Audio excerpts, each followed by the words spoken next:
Vai, Luquinhas. Oi, Josi. Bom, gente, hoje a gente vai conversar sobre dimensão astral, as dimensões espirituais, tá?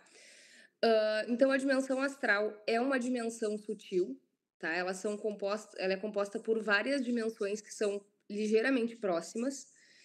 Na Terra, né, no planeta Terra, a gente tem 7 níveis, que a gente fala em 7 níveis para fins didáticos, mas não que sejam exatamente 7, tá? E é só para a gente conseguir estudar eles de uma maneira mais delimitada, assim, de cada uma delas. E é muito importante a gente saber que elas não são divididas por camadas, como se tivesse a primeira dimensão, a segunda, a terceira, a quarta, a quinta, a sexta e a sétima. Elas não são umas sobre as outras. Na verdade, são planos que eles se cruzam, se interpelam, né? E, e são assim divididos não principalmente por uma questão de densidade, tá? Densidade versus gravidade.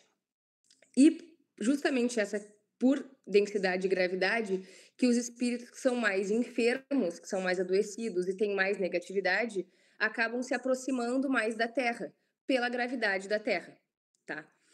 Então, não, essas dimensões elas não possuem uma localização geográfica específica e, como eu falei, elas são paralelas.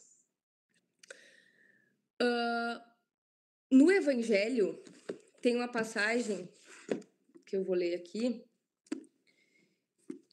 que eu acho que explica um pouco sobre o nosso tema para a gente sempre cruzar pelo Evangelho, que é em João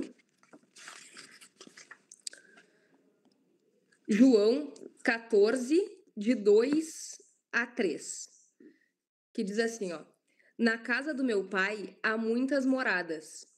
Se assim não fosse, ter-vos-ia dito que parto para preparar um lugar para vós? E se eu partir e preparar um lugar para vós, regresso e receber-vos-ei para mim, para que onde eu estiver, vós estejais também. Então, Cristo mesmo já falava que na casa do Pai existem muitas moradas. E por quê? Porque a depender da evolução espiritual de cada um, esse espírito vai ser tracionado para uma dimensão. Evidentemente que aquele espírito mais enfermo, que está mais adoecido e tem muita negatividade, não vai conseguir acessar uma dimensão lúcida de espíritos fraternos e que já não experimentam esse tipo de sentimento. É aquela frase do semelhante atrai semelhante.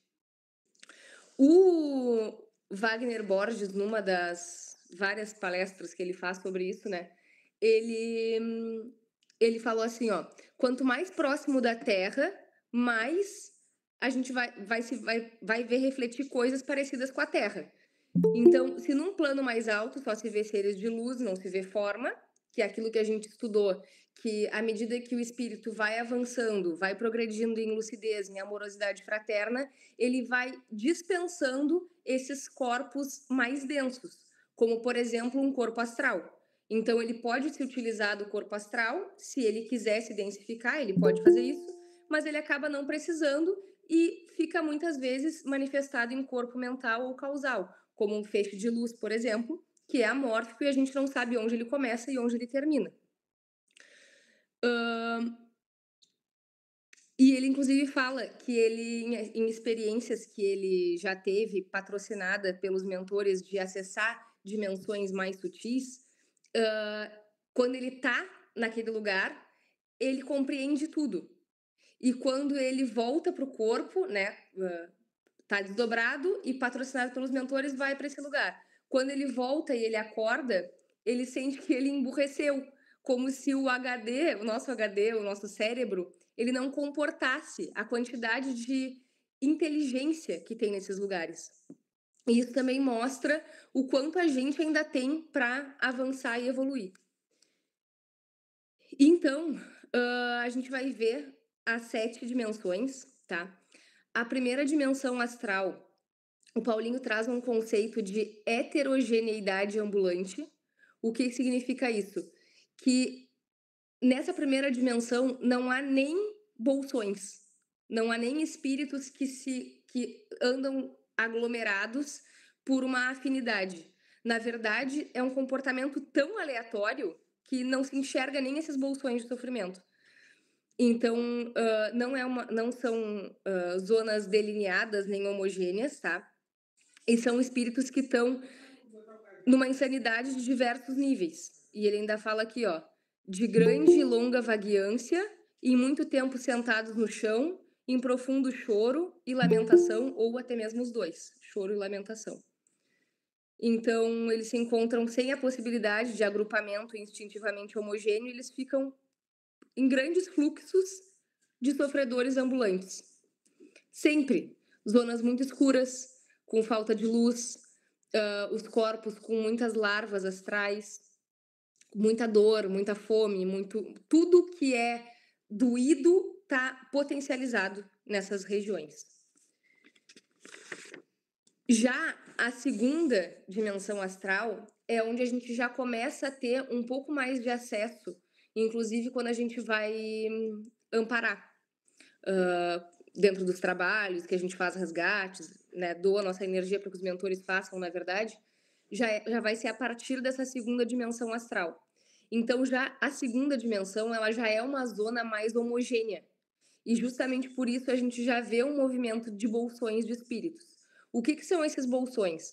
São aqueles espíritos que, por terem sofrimentos similares, eles acabam se atraindo. Como eu estava falando, semelhante atrai semelhante. Então, eles vão sendo atraídos e ficam em grupos, tá?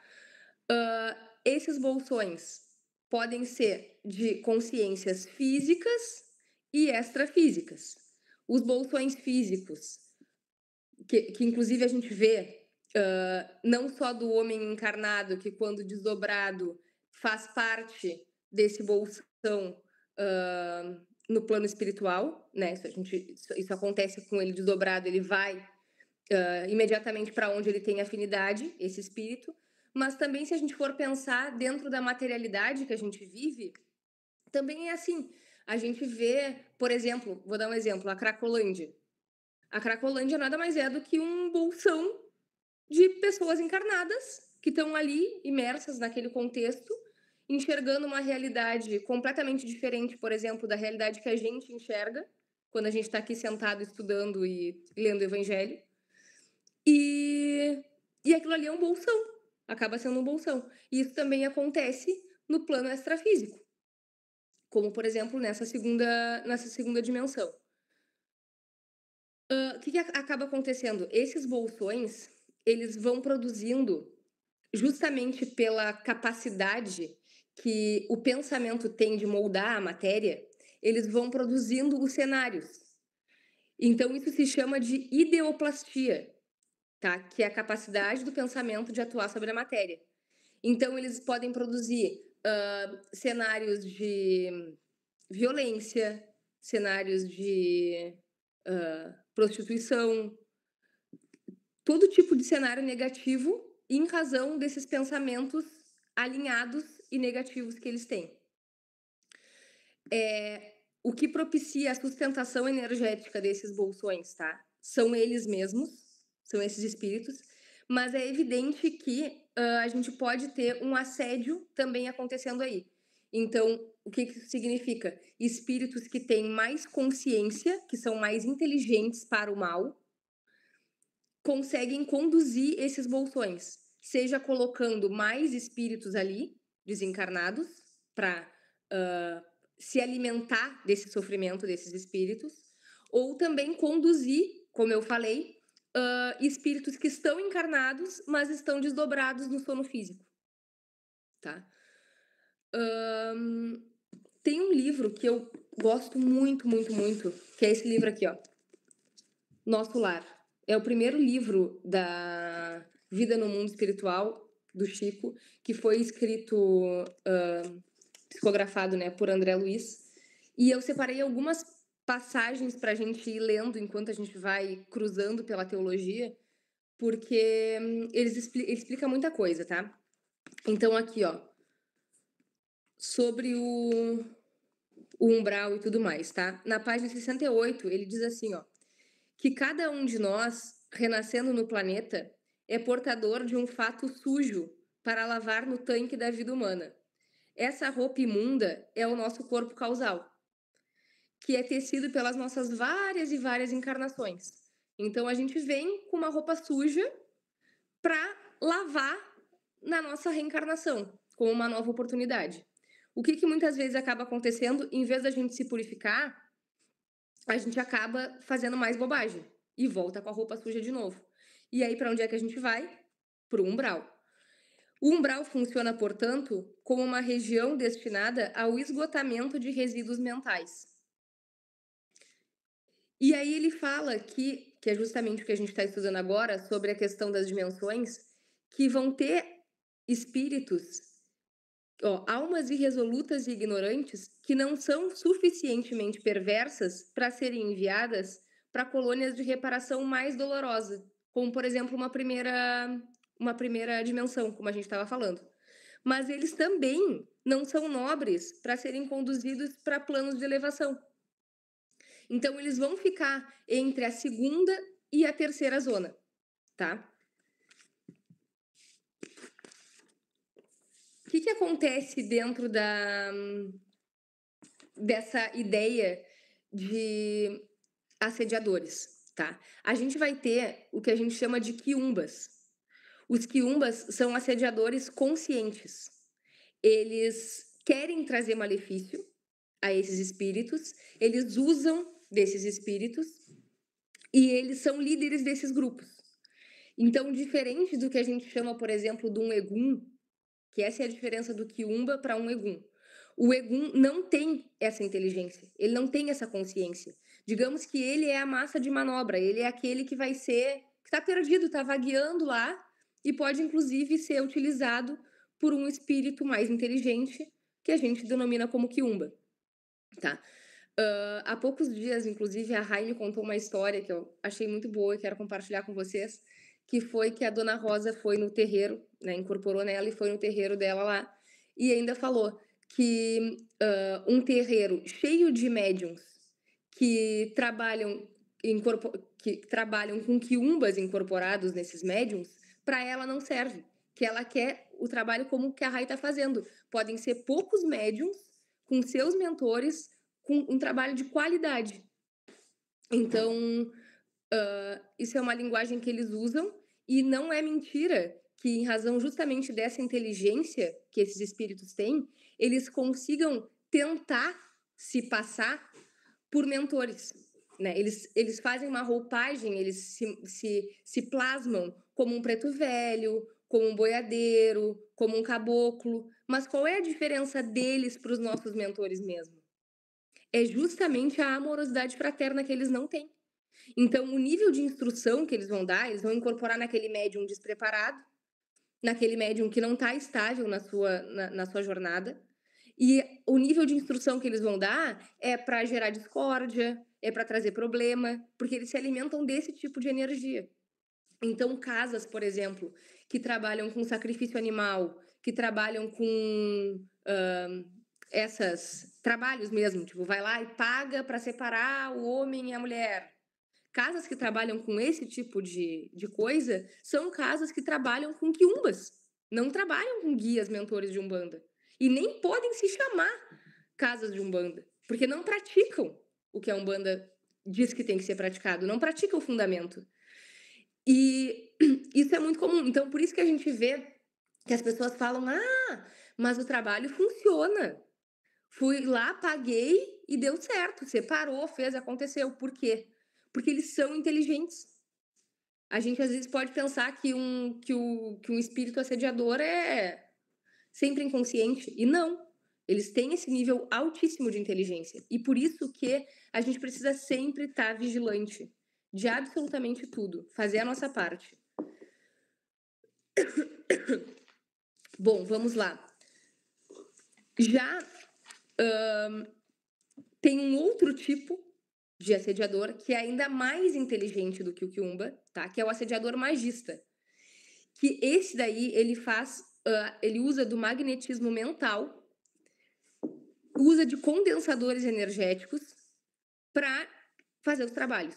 Então, eles dominam magia, eles dominam o bioma da natureza, eles usam os elementos da natureza para condensar energia. É o que a gente chama de magos negros. E fazendo um paralelo, assim, com as apometrias, tá? Por que tem lá no nosso protocolo das apometrias que o apômetra fala verificação de corpos, rastreamento de corpos? O que ele está querendo dizer?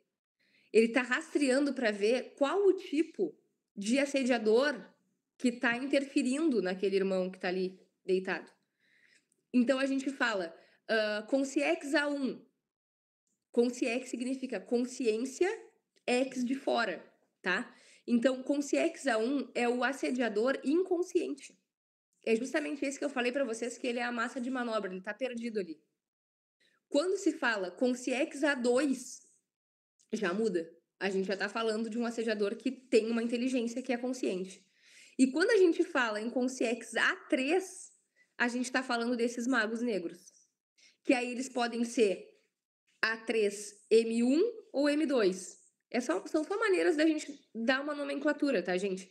Mas eu tô explicando porque pode ser que alguém ainda não tivesse essa informação e agora, quando presenciar as apometrias, vai conseguir entender melhor do que tá sendo falado ali, tá? Então, o M1, ele é um magista, ele domina as magias, domina esse bioma, mas ele não faz isso com muita antiguidade.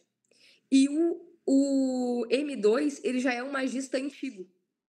Ele já domina isso há muito, muito, muito tempo. Inclusive, quando o apômetra vai falar sobre o recolhimento, campos de retenção desse espírito e recolhimento desse espírito, pode ser que ele não consiga, que ele sinta que tem um campo de força impedindo esse recolhimento.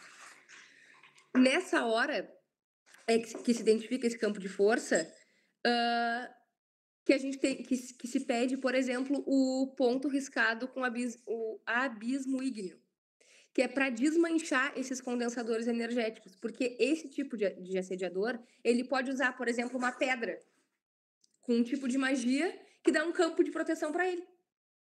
E aí, se tu não destrói essa pedra, tu não consegue acessar ele, tu não consegue fazer a retenção dele, não consegue fazer o transporte dele, não consegue fazer nada.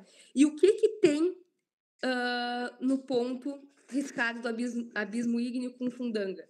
A fundanga é como se fosse a pólvora, tá? E a pólvora tem enxofre. E o enxofre, ele tem essa capacidade de, no que dá aquele estouro, muitos de vocês já presenciaram esse ponto riscado quando acende. Ele faz bum, dá um estouro, parece que vai prender fogo dentro do terreiro, mas não acontece nada. Mas tu sente imediatamente aquele alívio energético, porque ele faz essa quebra das demandas, tá? Então se utiliza com fogo para fazer a limpeza, para fazer esse descarrego e para fazer esse choque eletromagnético, tá? Ele desprende os obsessores que possam estar conectados e ele também desfaz larvas astrais. E vamos para a terceira dimensão astral, que o Paulinho fala que seria vista como moradia e para reencarne. A terceira dimensão é como a gente está aqui, tá? Ela é o surgimento das colônias, das metrópoles, dos hospitais. Então, já se observa pesquisa, desenvolvimento, tecnologia, uma série de coisas, tá? Muitas pessoas que nem não são super evoluídas espiritualmente, são pessoas, digamos, comuns, que praticaram a amorosidade fraterna durante sua vida, que fizeram a sua parte, foram boas pessoas, via de regra vão desencarnar, vão passar pelo primeiro atendimento, aquele para se dar conta que morreram e tudo mais, e vão ser encaminhadas para essas colônias, tá? Inclusive, elas conseguindo interagir com essa dimensão e conseguindo trabalhar e servir nessas colônias, elas podem até espaçar um pouco mais do seu tempo para reencarnar de novo. Então, eu vou ler algumas curiosidades que tem aqui sobre as colônias nesse livro do Nosso Lar, que eu falei para vocês. Uma delas é sobre a alimentação, tá? A comida. Como que funciona a comida nas dimensões astrais? Aí ele explica que as dimensões mais sutis não se usa mais nenhum tipo de alimento, porque o principal alimento é o amor.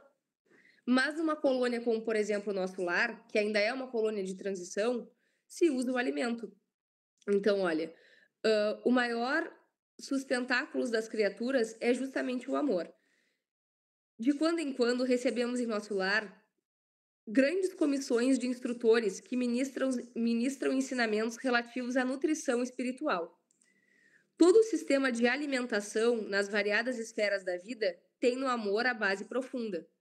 O alimento físico, mesmo aqui propriamente considerado, é simples problema de materialidade transitória. A alma em si apenas se nutre de amor. Então, quanto mais nos elevarmos no plano evolutivo da criação, mais isso acontecerá. Ou seja, aqui na Terra a gente precisa comer, porque, enfim, para sustentar o nosso corpo. Em dimensões como, por exemplo, o nosso lar, que está ali na terceira dimensão, também vai se usar o alimento físico. Eles, inclusive, aparece no filme, né? Que esse livro virou filme. No filme aparece ele sentando à mesa, ele se alimentando, porque de fato isso acontece. Mas na medida em que essas dimensões vão avançando, isso não é mais necessário, tá? O corpo não precisa desse tipo de alimento. Quanto mais evoluído o ser criado, mais sutil o processo de alimentação.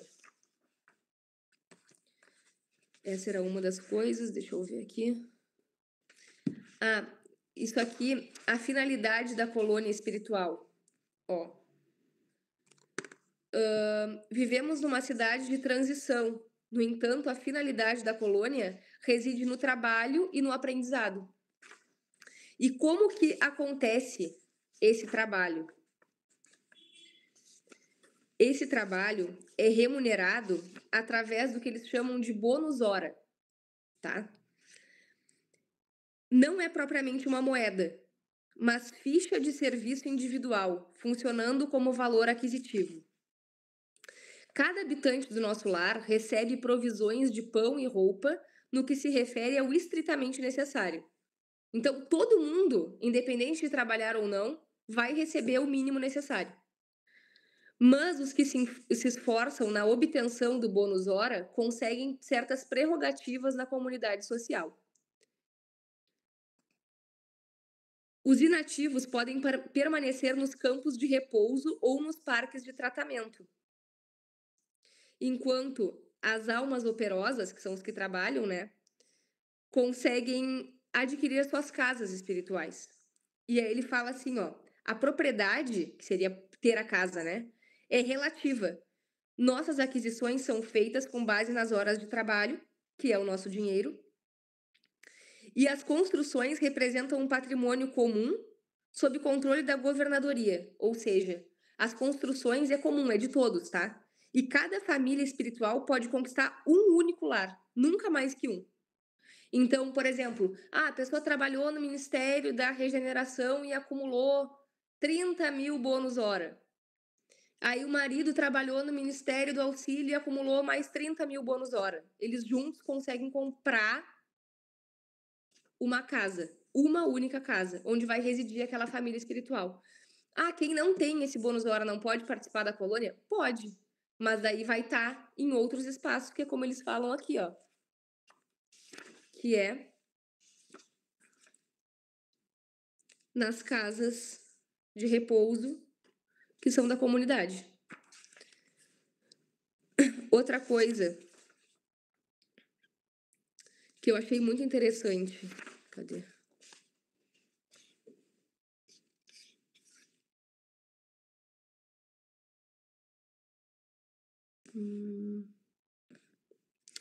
Que eles perguntam assim, ó, se pode gastar os bônus hora a favor dos amigos. Ou seja, eu acumulei e eu quero beneficiar a Cláudia, por exemplo, com o meu bônus hora. E pode, porque isso também é uma forma de caridade no plano espiritual. Então a gente vê que, na verdade, as colônias são muito próximas da nossa realidade da Terra. A Terra, na verdade, está sempre um pouco atrás, trazendo as tecnologias, vindo as tecnologias que já tem nas colônias através da reencarnação de espíritos missionários. Então, por que que evidentemente vai acontecer a transição planetária em algum momento, em todos os planetas que existem? Justamente porque a energia da Terra ela vai modificando a partir de várias reencarnações, esses espíritos vão ficando mais amorosos, vão ficando mais lúcidos, e aqueles que não conseguem se familiarizar com a energia da Terra, eles estão num umbral, em determinado momento, eles não vão conseguir mais reencarnar na Terra. E aí o que vai acontecer? Eles vão ser exilados para outro planeta mais primitivo. Então, se a gente for analisar a história da Terra, é um planeta que era extremamente primitivo. Extremamente primitivo. Inclusive, na evolução humana a gente vê isso. E é por quê? Porque nós somos exilados de um outro planeta que a gente não conseguiu acompanhar a evolução daquele planeta. Existe exceção? Claro que existe. Os missionários, que já poderiam estar em outros planetas mais evoluídos, mas escolhem por missão para ajudar a humanidade a reencarnar em planetas que não são tão evoluídos assim. Mas a transição ela acontece pela modificação da causalidade do grupo que reside naquele planeta. Então, com o tempo, por que falam que a Terra está em transição e ela vai melhorar? Porque com o tempo, esses espíritos que são violentos, que matam, que fazem esse monte de bobagem por aí, eles não vão mais conseguir reencarnar aqui.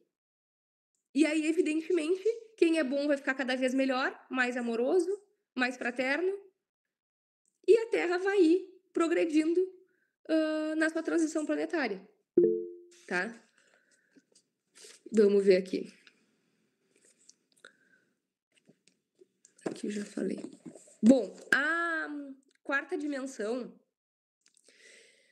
ela já é para mentores e mentorados, tá? É quando eles se retiram, o espírito já está num processo, né, de estudo e aprofundamento da comunhão com Deus e ele começa a ser treinado para se tornar guia.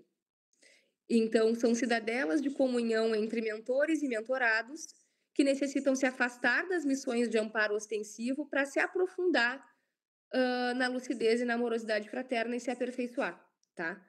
Nessa dimensão que vemos os falangeiros de trabalho, que são... O que é os falangeiros?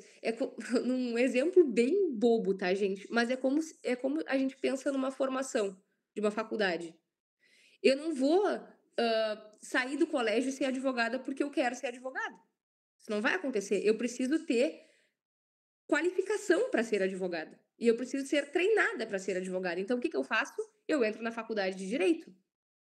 E lá, eu vou receber uma formação que vai me permitir, inclusive, escolher se eu vou ser advogada, se eu vou ser promotora, se eu vou ser juíza, o que eu vou ser.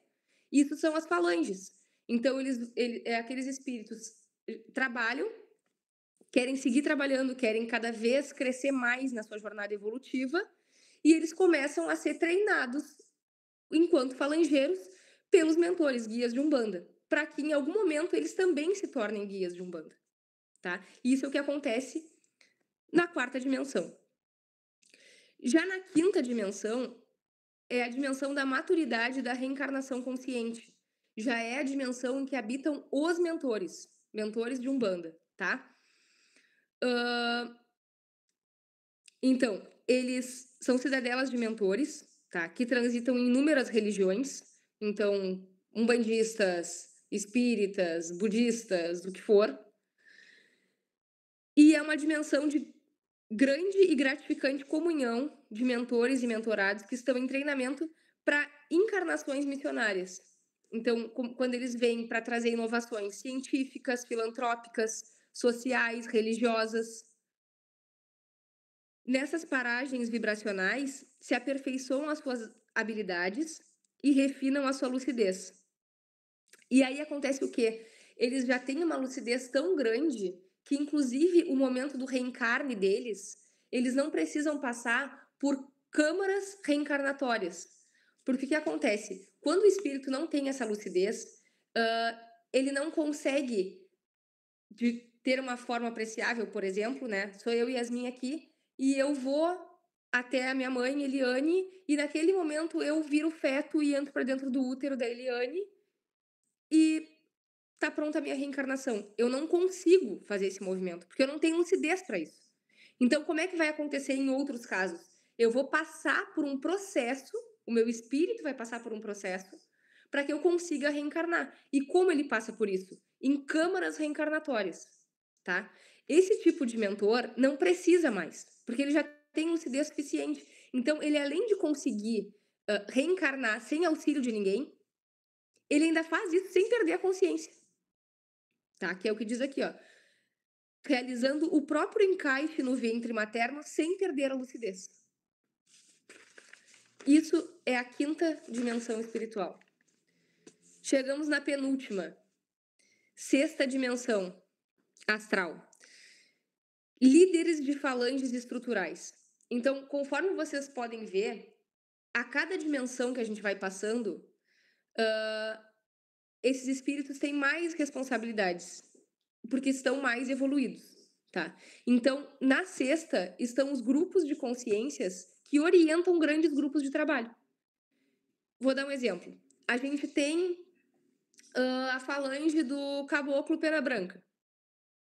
Quantos espíritos se apresentam como Caboclo Pena Branca? Vários. A gente tem no santuário Seu Pena, que é um. Mas tem vários pelo Brasil inteiro que se chamam Caboclo Pena Branca. É o mesmo espírito? Claro que não.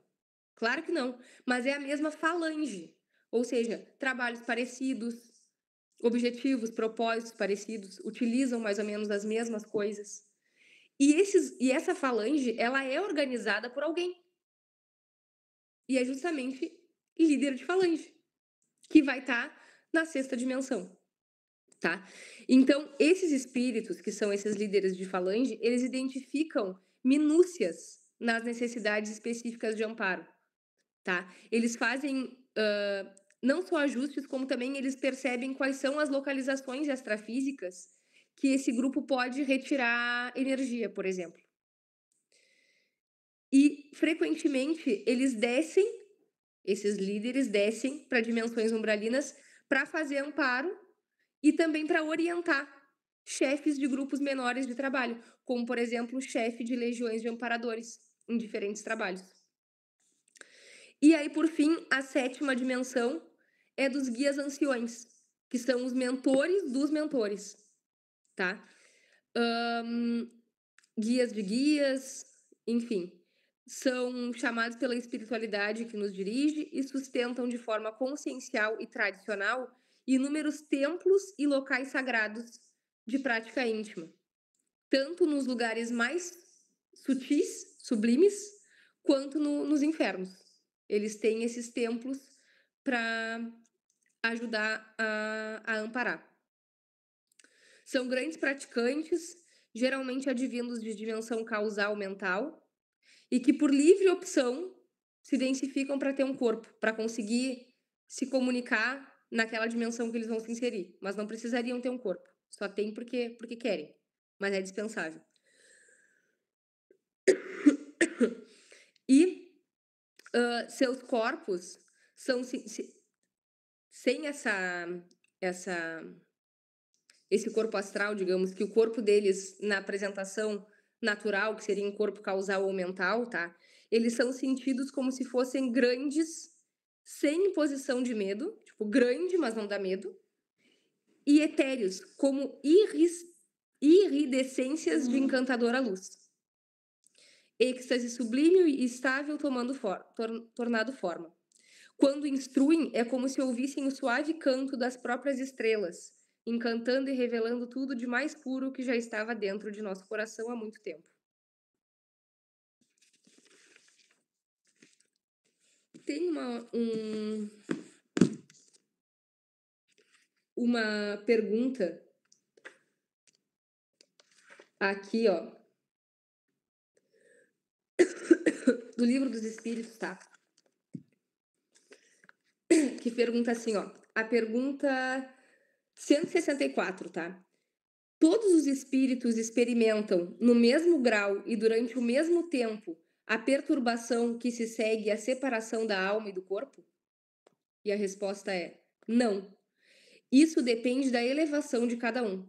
Aquele que já está purificado reconhece-se quase imediatamente, visto que já se libertou da matéria durante a vida física. Enquanto que o homem carnal, aquele cuja consciência não é pura, conserva por tempo mais longo a impressão dessa matéria. Reforça isso que a gente está vendo, né? De que a evolução ela é coletiva em termos de planeta e tudo mais para transição e tudo, mas é individual em termos dos lugares onde a gente vai conseguir chegar, as paragens, né? Que a gente vai conseguir chegar. E outra pergunta que eu achei muito boa pensando nesses espíritos que são mais lúcidos e que, inclusive, conseguem estar em mais de um lugar ao mesmo tempo, é a 92.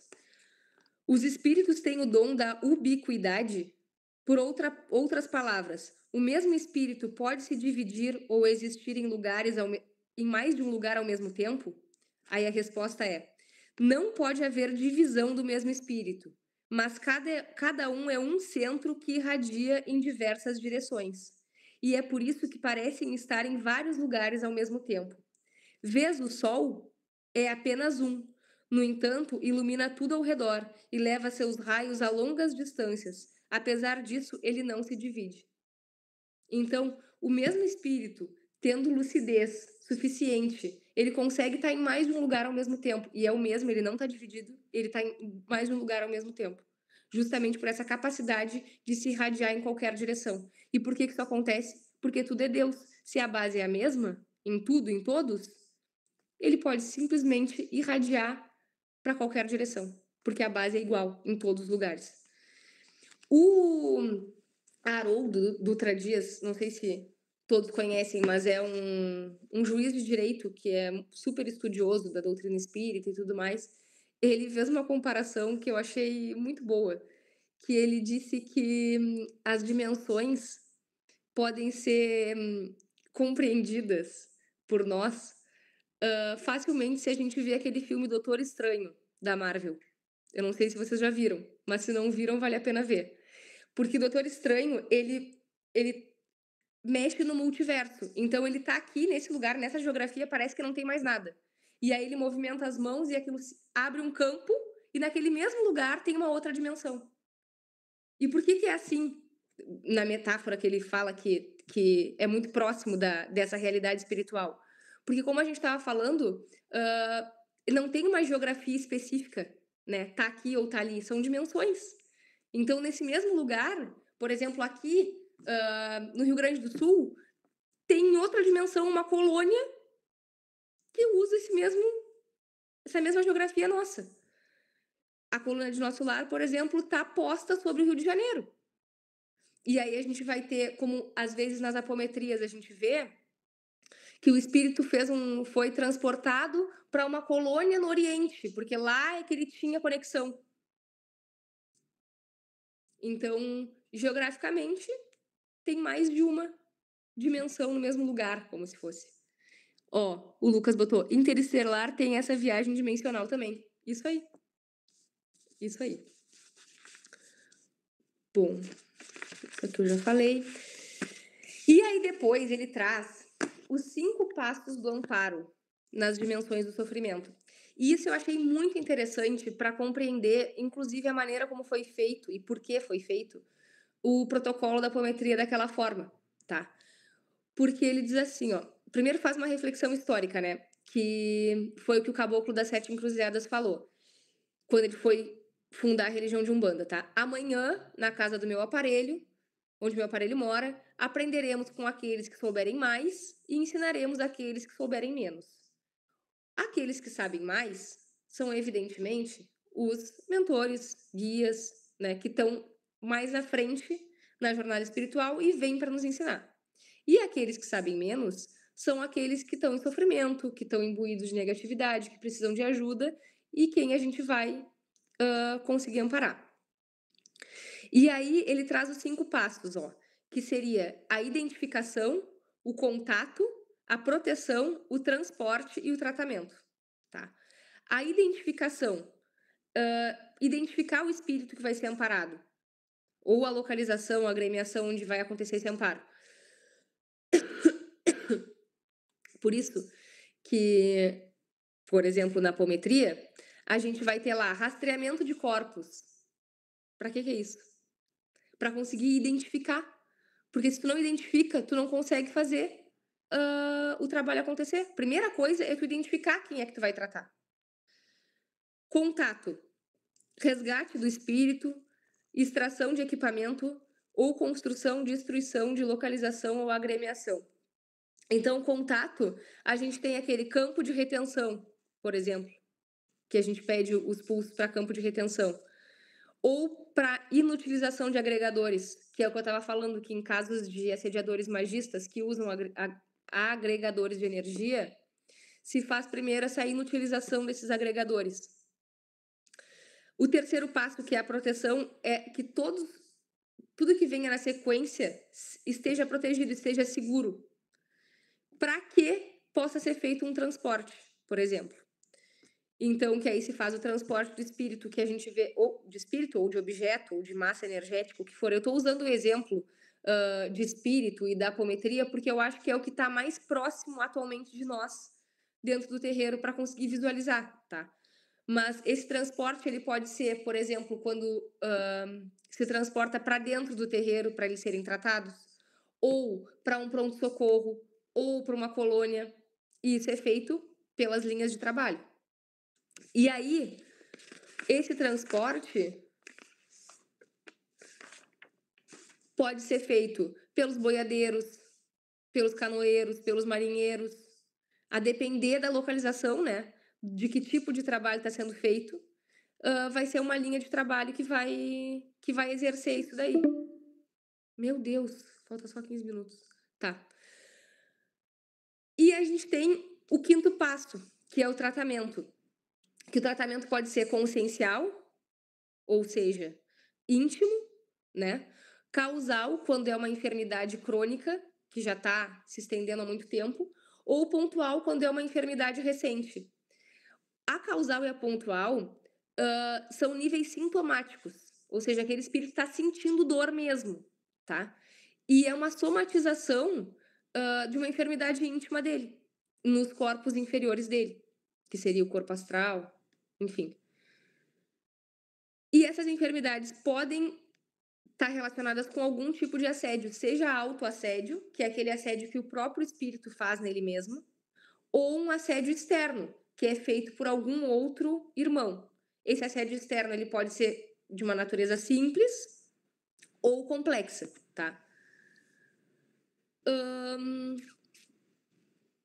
E o tratamento, cruzando lá com a apometria, por exemplo, a gente vê que eles fazem analgesia e limpeza, que é quando a gente faz aquela prece. Deixa eu ver se ela tá aqui que eu anotei. Ó. Que a gente faz a prece, que essa água cristalina te hidrate, te refresque, assim como um pai cuida dos passos do filho, a teus pés leva flores de harmonia e bem-aventurança. Isso é uma forma de tratamento, tá? Assim como também tem pulsos, que muitas vezes se pede para campo benfazejo, que é justamente isso, para que esse espírito sinta uma energia boa, para que ele receba esse choque anímico de tratamento. Ou então a prece do amor fraterno, que é quando está terminando o que a gente faz, tanto para a pessoa que está lá na maca da apometria sendo atendida, quanto para aqueles irmãos que estavam em conexão obsessiva com ela, que é aquela, como flores da mãe terra, vejo todos os seres, estejam eles manifestados em corpo elemental, animal, vegetal ou mineral, enquanto o amor fraterno neles não for gerado, que eu permaneça de altar ungido e coração aberto. Isso também é uma prece que está vinculada ao tratamento que esses espíritos estão recebendo. E o sexto passo é justamente a disposição dos médiuns de fazer trabalhos de cura, que é o que a gente já falou várias vezes aqui, mas sempre volta esse assunto, que é a disposição para o trabalho de cura para gerar a ectoplasmia que os mentores vão utilizar para fazer esses tratamentos todos. E Por fim, só para dizer para vocês que esse livro do Nosso Lar, eu super recomendo mesmo que leiam, porque ele mostra tanto as dimensões umbralinas quanto a colônia do Nosso Lar, e também a chegada de espíritos mais evoluídos, que mostram que existem dimensões ainda mais sutis e que esses espíritos vão até essa colônia para fazer o amparo. Então, ele traz muita coisa, assim, bem interessante, de curiosidades que a gente, às vezes, tem de como que funcionam, de como funcionam as coisas. Eu tinha separado mais uma daqui, deixa eu ver se... Deixa eu ler aqui para vocês.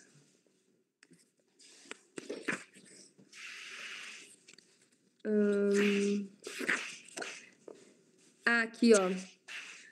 Tobias começou a aplicar passes de fortalecimento sob meus olhos atônitos. Fim da operação nos dois primeiros espíritos, tá? Começaram ambos a expelir negra substância pela boca, espécie de vômito escuro e viscoso, com terríveis emanações cadavéricas. São fluidos venenosos que segregam, explicou Tobias muito calmo. Então a gente percebe que quando, a partir disso daqui, quando, por exemplo, acontecem as puxadas, que o médium fica vomitando, com a sensação que está vomitando, aqui está uma narrativa de como isso acontece. Eles chegam lá e, para eles serem tratados, que eles estão imersos nessa negatividade umbralina, eles expelem negra substância pela boca, espécie de vômito escuro e viscoso, que é o que a gente sente mesmo quando a gente está fazendo uma puxada, que é o que acontece com eles. E uma outra parte que eu achei curiosa, que é sobre um transporte, tá? Como que é a comunicação entre quem está, por exemplo, transportando, a linha de trabalho que está fazendo a retenção e o transporte, com aqueles que vão receber, por exemplo, esses espíritos para tratar. Então, aqui ele traz um dos exemplos, tá? Tobias ligou o receptor, como se fosse um telefone. Ligou o receptor a fim de ouvir os samaritanos em atividade no umbral. Aí a pessoa do receptor fala: samaritanos ao Ministério da Regeneração, samaritanos ao Ministério da Regeneração. Muito trabalho nos abismos da sombra. Foi possível deslocar grande multidão de infelizes, sequestrando as trevas espirituais 29 irmãos, 22 em desequilíbrio mental e 7 em completa inanição psíquica. Nossas turmas estão organizando o transporte. E aí eles que estão lá na colônia do Nosso Lar, na parte da regeneração, começam a organizar em qual câmara cada um desses espíritos vai ser tratado. Então, realmente, eu aconselho essa leitura porque ela é muito leve e ela explica muita coisa que às vezes a gente tem curiosidade, sabe? De como que funciona no plano espiritual. E, meu Deus, 9 minutos, falei demais. Mas venci, encerrei. Então, Luquinha, se tu quiser fechar a gravação aí, pra gente conversar um pouquinho, vai ser ótimo.